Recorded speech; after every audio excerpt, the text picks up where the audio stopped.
Google Gaga Chris, I want to sell my Bitcoin.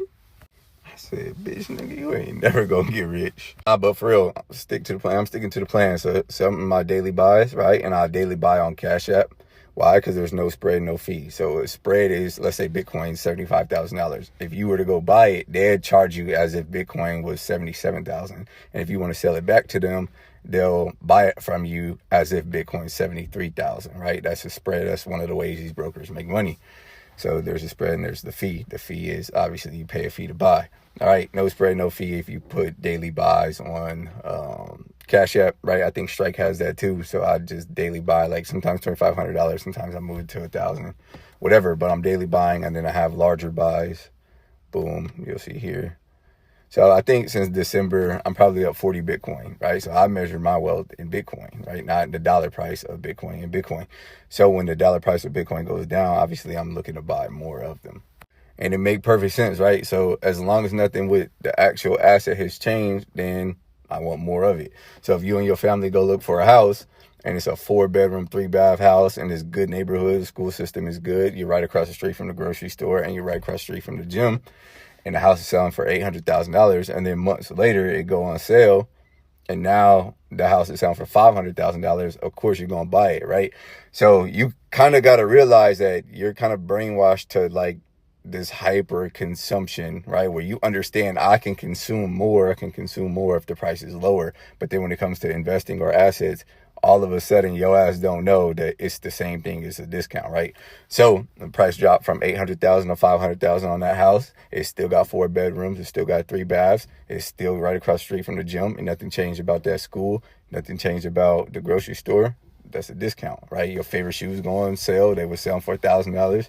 Now they're selling for $700, right? It's the same brand, it's the same shoe. That's a discount, right? You need to understand assets the same way. Another thing, don't let people talk you out of your position, bro, because there's a lot of scary ass people on the internet. And I get it, bro. Most people never made a significant amount of money through investing. So they're just scared. Like people DM me like, bro, are you still buying? Like, nigga, I buy every fucking day, bro. Right? I go out into the world, into the economy, and I create dollars, and then I take those dollars and swap them for Bitcoin. It's pretty straightforward. I'm not changing my plan unless something changes with Bitcoin, which means it's not decentralized or it's not secure anymore, right? So until those two things change, I'm not getting shaken out because the dollar price of this went down. Is this a discount? I could buy more of it. So if your goal is to get to 1 Bitcoin, right, and you decided this was your goal when Bitcoin's 100,000, now it's 75,000, sounds like your goal got 25% easier. Makes sense?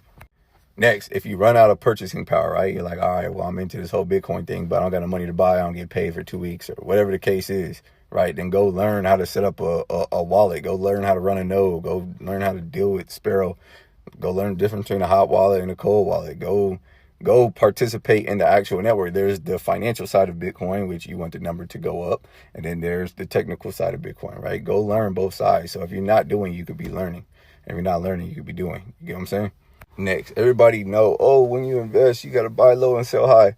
But the thing is, buy low never looks like, I don't know, a day at Disneyland, right? It always looks like when people are complaining, when people bitching, when people crying. That's when you go buy low, right? When there's a lot of FUD, when there's a lot of like bullshit going on, that's when you buy low, right? Like right now is one of them times. So let's just look at a simple chart real quick. All right, boom, you got a daily chart, right? Goes back 1 year.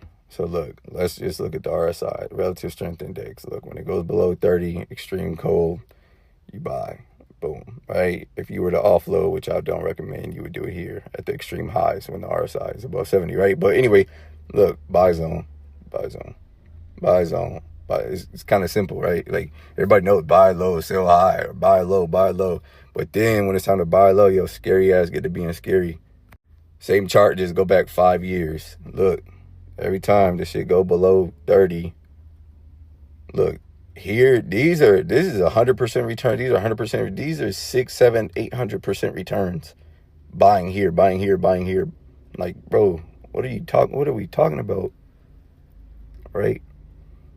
So many of y'all DM me. That's why I figured I'd make a video, because some of y'all scary for real. Lastly, don't do shit because I said to do it, right? I have a different tolerance than you have, right?